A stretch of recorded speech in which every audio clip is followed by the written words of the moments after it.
يا أيها الذين آمنوا إذا نودي للصلاة من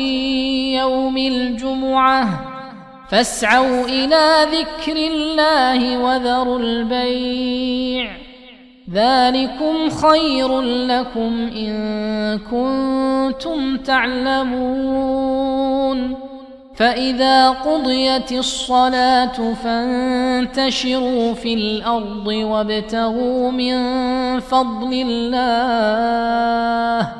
واذكروا الله كثيرا لعلكم تفلحون وإذا رأوا تجارة أو لهوا انفضوا إليها وتركوك قائما قل ما عند الله خير